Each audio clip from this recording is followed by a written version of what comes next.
আসসালামু আলাইকুম। শুক্রবারের ছুটির দিনে শীতের সকালে আজ সকালে কি রান্না করেছি এবং একটি মজাদার খিচুড়ি রান্না করেছি সবজি এবং মুরগির মাংস দিয়ে। চলেন আপনাদেরকে দেখাই। এই যে দেখুন খিচুড়ির লুকটা জাস্ট দেখুন, ওয়াও, ইয়াম্মি হবে। এই হচ্ছে খিচুড়ি এবং এটা হয়েছে মুরগির গোস্ত দিয়ে এবং অনেক আইটেমের সবজি দিয়ে রান্না হয়েছে।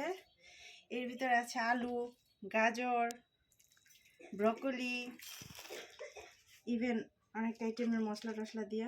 অবশ্যই আমার ইউটিউব চ্যানেলে এই রেসিপিটা দেব, আপনারা প্লিজ দেখবেন। আর এই যে আমার খিচুড়ির লুকটা দেখেন। শীতের সকালে কার এরকম খিচুড়ি খেতে ভালো না লাগে, তাও আজ ছুটির দিনে। তো সাথে দিয়ে দিলাম খিরাই বা শসা, যাই হোক। তারপর হচ্ছে এই পেঁয়াজ, টমেটো এবং আমার থেকে বড় একটা কাঁচামরিচ, জাস্ট সাথে একটু লেবু। অবশ্যই এই খিচুড়িটা সকলেরই পছন্দের হবে এবং আমার অনেক পছন্দের। তাই আজ শীতের সকালে ধোয়া ওঠা খিচুড়িটার রেসিপিটা বানিয়ে ফেললাম।